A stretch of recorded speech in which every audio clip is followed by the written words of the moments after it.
Soyez les bienvenus dans le journal de l'Afrique sur France 24. À la une, Robert Mugabe placé en résidence surveillée. Des militaires ont pris le contrôle de la capitale Harare, mais nie avoir fomenté un coup d'État. Les réactions sont nombreuses.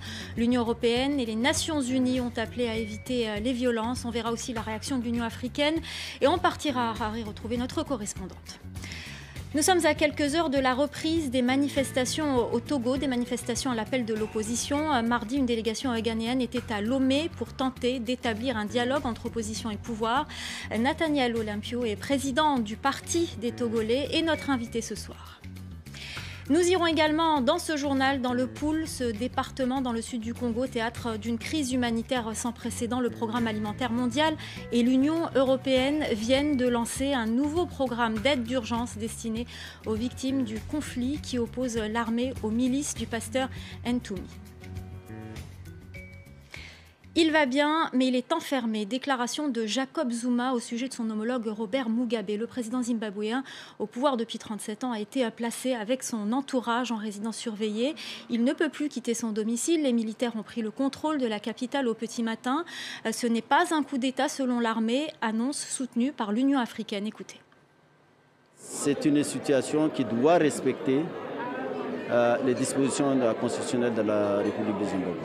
Et à l'état actuel, le président zimbabwéen est toujours président du Zimbabwe jusqu'à maintenant. Donc je ne pense pas que ce soit un coup d'État.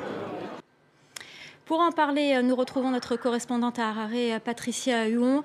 Patricia, quelle est l'ambiance sur place ?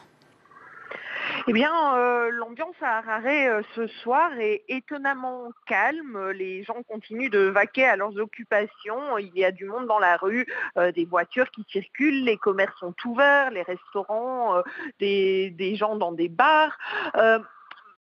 Quand on parle à la population ici, alors bien sûr, il y a des divisions par rapport à l'interprétation donnée aux derniers événements. Certains pensent que les militaires n'auraient pas dû intervenir, d'autres espèrent voir un changement arriver dans le pays.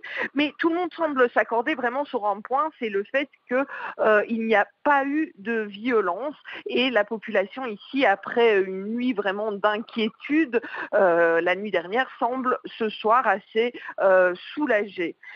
Mais ce qui est sûr, c'est qu'il y a encore énormément d'interrogations par rapport à la suite des événements.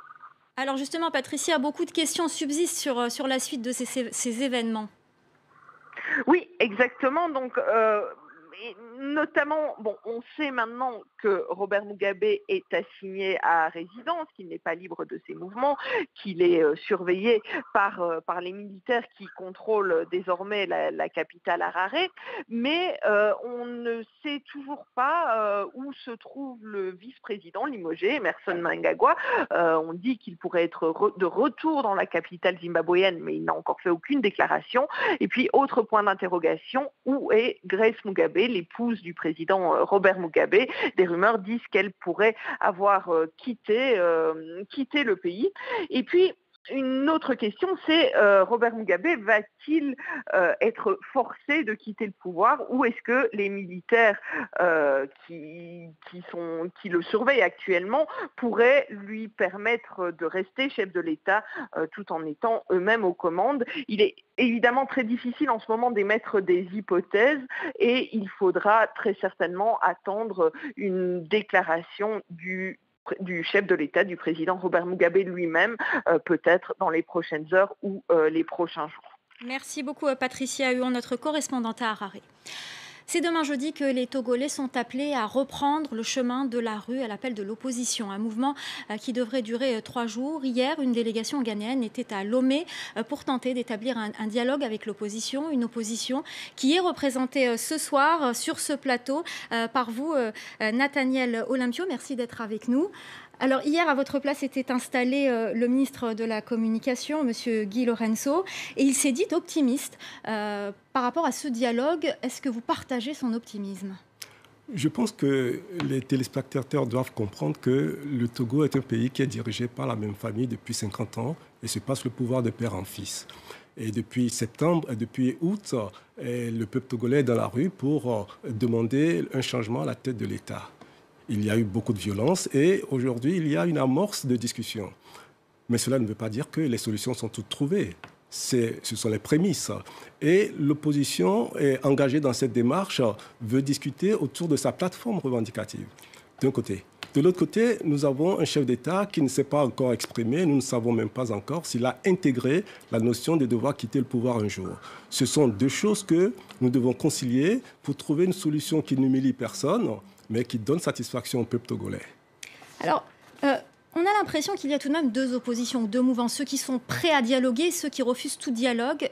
Dans quelle partie vous vous situez? Non, je pense que lorsque nous avons sorti notre plateforme de revendication et qu'aujourd'hui il y a l'opportunité de discuter de cette plateforme, et il n'y a pas de raison de ne pas aller à cette discussion. Ceci dit, cette discussion qui s'entame, ça n'est que le préliminaire, et il y a encore du chemin à faire. Et il faut donc que nous soyons suffisamment ingénieux pour trouver les voies et moyens pour ramener la sérénité et pour trouver les solutions qui donnent satisfaction au peuple togolais. Seriez-vous prêt, par exemple, à accepter la formation d'un gouvernement d'union nationale ? Mais la formation d'un gouvernement d'union nationale doit s'inscrire dans une démarche précise. Le gouvernement d'union nationale pour le gouvernement d'union nationale n'apporte pas la solution au problème qui est posé. Aujourd'hui, la cristallisation des frustrations des Togolais, c'est le chef de l'État. Est-ce qu'il reste? Est-ce qu'il ne reste pas? C'est ça la question qui doit être posée. Et s'il y a un gouvernement qui doit être mis en place, il faut que ce soit pour trouver la solution définitive à cette crise. Et si le président reste, c'est une hypothèse que vous venez de poser, s'il reste, quelle sera votre stratégie? Est-ce que vous allez continuer à appeler la rue à manifester encore jusqu'à 2020, qui est la prochaine échéance électorale? Je pense qu'il est très difficile aujourd'hui de revenir dire au peuple togolais que les choses vont rester en l'état encore durablement. Ce ne serait pas acceptable. Il faut respecter le peuple togolais qui aspire également à la démocratie. Et je pense que nous devons rentrer dans une phase de transition pour que des élections propres permettent de définir et de choisir le chef de l'État, le président de la République qu'il faut pour le Togo, dans un cadre véritablement démocratique. Alors, autre question qu'on peut se poser, c'est cette accusation qu'on vous fait, le procès qu'on fait à l'opposition. Si Faure Gnassingbé quitte le pouvoir, ce sera le chaos. Qu'avez-vous à répondre à ça? Je pense que c'est brandir la peur pour que rien ne change. Le Togo, justement, veut entrer en démocratie et ce sont les élections qui vont réguler la vie politique du Togo. Et c'est par les élections propres que les Togolais vont choisir le chef de l'État. Il n'y a pas de raison qu'il y ait un chaos après le départ d'un chef d'État, même si c'est peut-être ce que certains brandissent pour que les choses ne changent pas. Merci beaucoup, Nathaniel Olympio, président du Parti des Togolais. Merci d'avoir répondu à nos questions. 15 jours après la violente répression d'une manifestation pacifique à Asmara, en Érythrée, contre la fermeture des écoles confessionnelles, des Érythréens appellent l'Union africaine à prendre des mesures contre le régime. Des réfugiés et exilés politiques se sont rassemblés ce matin à Addis Abeba. Ils dénoncent l'inaction de l'institution africaine. Au Congo, le Programme alimentaire mondial et l'Union européenne viennent de lancer un nouveau programme d'aide d'urgence destiné aux victimes des violences dans le Poul. Ce département situé dans le sud du pays est le théâtre d'une crise humanitaire sans précédent. Au moins 138 000 personnes ont été déplacées depuis le début du conflit en juillet 2016 qui oppose l'armée aux milices du pasteur Ntoumi. À Kinkala, le chef-lieu du département, de nombreux déplacés font face à des conditions très difficiles. Manque d'accès à la nourriture ou encore aux soins médicaux de base. Le récit de Clément Bonnereau avec nos équipes sur place. Dans ce camp, des centaines de familles qui ont fui les violences dans la région du Poul au Congo. Cécile Toba vit ici avec ses enfants. Elle dit avoir à peine de quoi les nourrir. Ici à Kinkala, on souffre. Chaque jour, on est obligé d'aller couper du bois que nous vendons ensuite pour survivre et nourrir nos enfants. Il y a beaucoup d'enfants qui sont malades ici, mais on n'a pas les moyens de les faire soigner. Selon l'ONU, au moins 80 000 personnes ont fui leur maison dans la région du Poul depuis avril 2016, conséquence des violents combats qui ont éclaté après la réélection controversée du président Denis Sassou Nguesso. Aujourd'hui, les déplacés ont trouvé refuge dans des camps d'accueil à travers le pays, mais font face à des conditions de vie éprouvantes. Faute de nourriture, environ 1 enfant sur 5 souffre de malnutrition, une situation critique que dénonce aujourd'hui le Programme alimentaire mondial. Les déplacés sont dans une situation difficile. Il manque de tout, il manque des vivres, il manque des abris. Et nous, en tant que Programme alimentaire mondial, on essaie de mobiliser les ressources pour apporter une assistance alimentaire d'urgence à ces déplacés-là. Les fonds récoltés par le Programme alimentaire mondial permettront d'assister plus de 40 000 déplacés pendant un mois. Mais l'ONU continue d'appeler à la mobilisation. La situation humanitaire devrait rester très précaire en 2018. La MINUSCA ne quittera pas la Centrafrique. Son mandat a été renouvelé et elle a été renforcée. Le Conseil de sécurité de l'ONU a approuvé à l'unanimité mercredi l'envoi de 900 soldats supplémentaires en République centrafricaine. Ce renforcement a été réclamé par le secrétaire général de l'ONU, Antonio Guterres. Il a été décidé avec le soutien des États-Unis qui souhaitaient pourtant une réduction des coûts des opérations de maintien de la paix dans le monde. Et nous serons tout à l'heure en direct de New York avec notre correspondant pour parler de ce sujet. Édouard Philippe en visite au Maroc. Le Premier ministre français est accompagné par une dizaine de ministres et dans son agenda, il a prévu de se rendre à l'antenne de l'ESSEC à Salé, près de Rabat. L'école de commerce fait partie de la demi-douzaine de grandes écoles françaises déjà implantées dans le royaume chérifien. Reportage dans l'une de ces écoles. Dans ce quartier résidentiel de Casablanca, cette école d'ingénieurs fait partie de la demi-douzaine d'établissements français installés au Maroc. Comme les 16 000 étudiants subsahariens venus faire leurs études dans le royaume, Philippe, 26 ans, est arrivé d'Abidjan il y a 3 ans. Il n'y voit que des avantages. L'avantage financier d'étudier à Casablanca, c'est que déjà ça réduit les coûts de vie, de frais de vie, et il n'y a pas de problème de visa.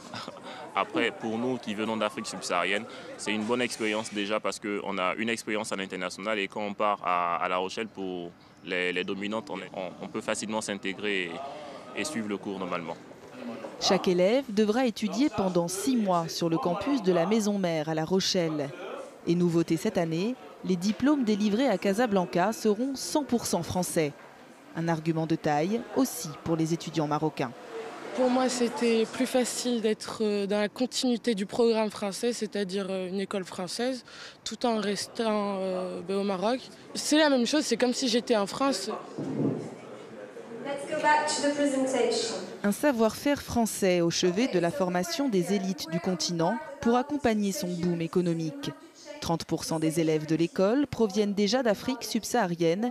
L'établissement prévoit de doubler cet effectif d'ici quelques années.